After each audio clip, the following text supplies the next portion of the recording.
Time now for the weigh-in right here on the Mixed Martial Arts Hour.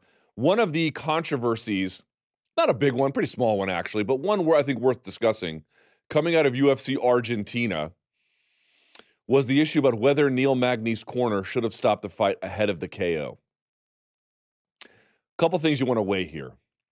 Number one, Neil Magny was asked about it afterwards, and I'm paraphrasing, but in so many words, basically said, my corner did the right thing. They should not have stopped it. I deserve every opportunity to win that contest. Didn't go his way in the end, but he had no issue with it. I have not spoken to his corner, who, by the way, I think Elliot Marshall was in his corner. I'm not sure who else was in it, but I know Elliot to be a fantastic coach, an experienced fighter himself, and I'm sure a man who cares deeply for Neil Magny. So there wasn't like there was a bunch of neophytes in there who were just fumbling their way through everything. But there was actually a tweet that I saw that I wanted to bring up. Can we put it on the screen here? It's from Tom Lawler. I don't know if you guys can see it. Can we show it to them? I don't want to just read it if we can. Let's get that up on the screen. There it is. Here's what it says. Lots of people complaining about Magny's corner not stopping it have never stepped foot in a cage and fought for money.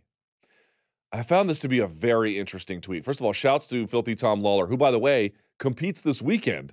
I think even in the co-main event of the Golden Boy MMA show with Tito and Chuck.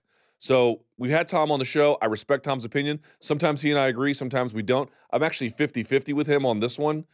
But I found it to be a very, very interesting tweet. And I think it tells us a lot about this controversy. Now, why would it tell us a lot about this controversy? Let me tell you where I disagree, and then let me tell you where I agree. Here's where I disagree. A lot of times when there's a controversial stoppage, we go and then we ask, or non-stoppage, whatever you want to call it, a controversy. We go and then we ask the fighter involved about their opinion of it. And almost without exception, or pretty rarely, they'll just defend their corner, even if what they did was totally medically inadvisable.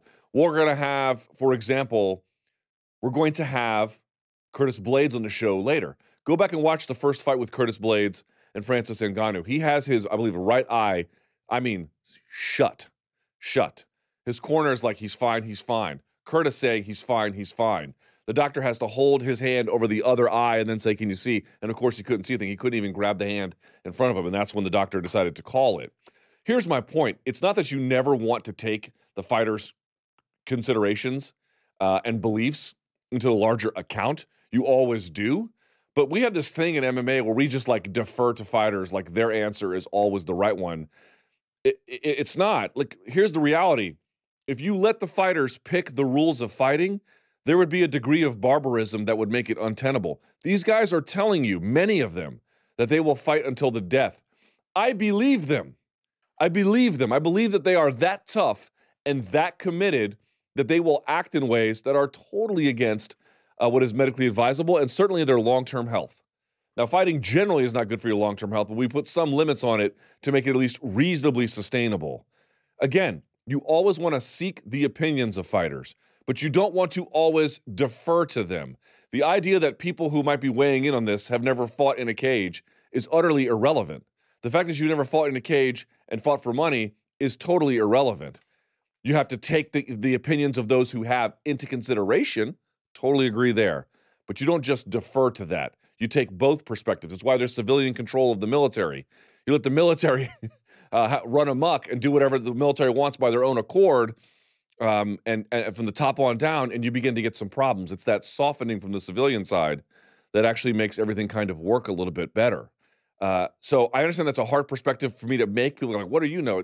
It's not about what I'm saying. It's about what the argument means, right? You're protecting them against their own, you're protecting them from themselves. However, I said I disagreed with Tom, and I said I agreed with Tom. That's where I disagree with Tom. Let me tell you where I agree. Let me tell you where I come down in accordance with him, because I do think Tom's a bright guy, and I think he's got a point here. It is very easy for me to say, well, maybe the corner should have stopped it. And if you're asking me my belief on the Magny case, I think it got really close to the situation where they should have stopped it. I don't think it crossed into territory where it's clear.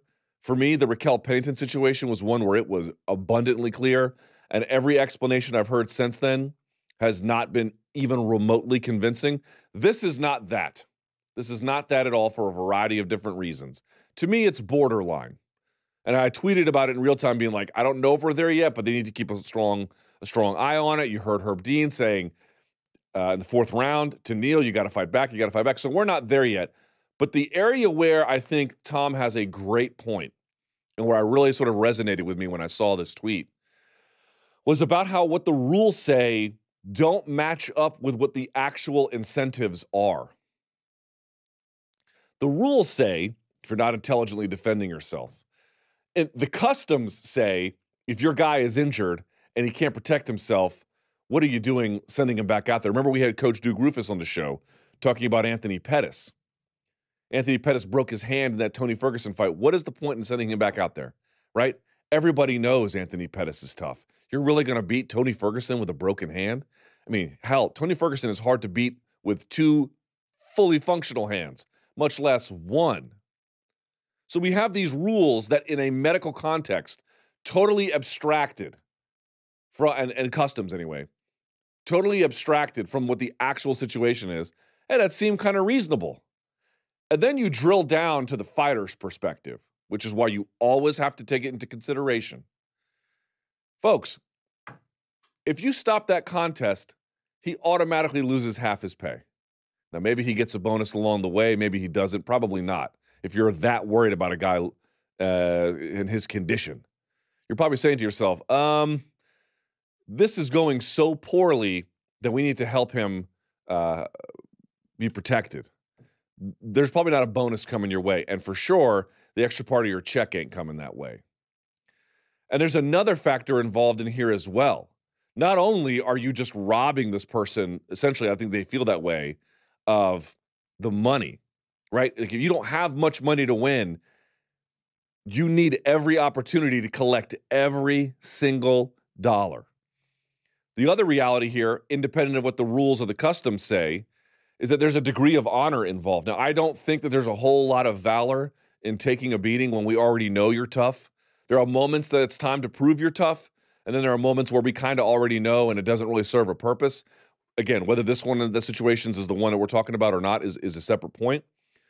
But I do think that like when you're not competing for much money, not nearly as much money as you should be making anyway, and you're going to lose half if they stop it, and more to the point, in MMA, one of the reasons why everyone is so sensitive in the sport and they can't tolerate any degree of even quite fair criticism is because it's a bit of an honor culture, right? It's why we valorize taking a beating. It's why everyone is always walking on eggshells about their opinions, whether it's media or fighters or any other kind of figure. Everyone is very, very careful about what they say, in part because you have to see everybody else, but in part because it's an honor culture.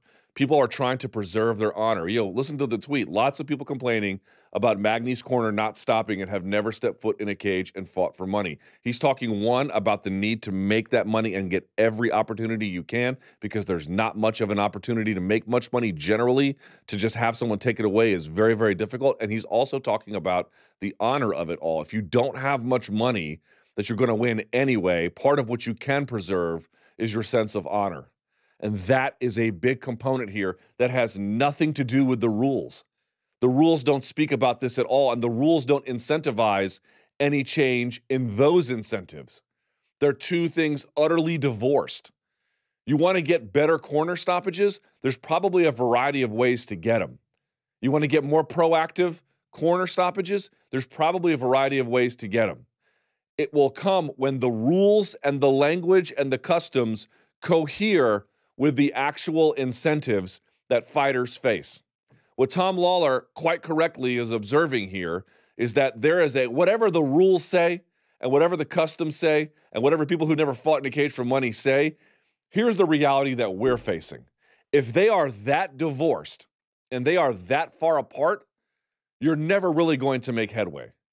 An obvious way is to raise pay, but there's probably other ways as well that are worth exploration.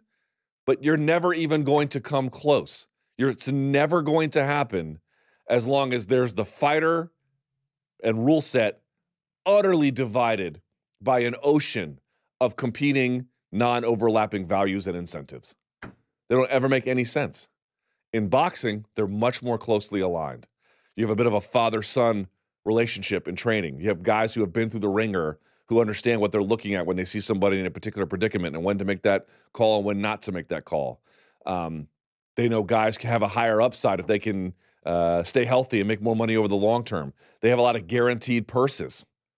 I mean, you don't even hardly see any splits in boxing. So all these different factors put it in alignment. There's no alignment in MMA. So I can get up here and say whatever I want about any issue related to this, as long as the fighters feel like that is utterly divorced from the rules in which and the customs in which and the incentives in which they operate, there will be no progress. All right, that's the way in here.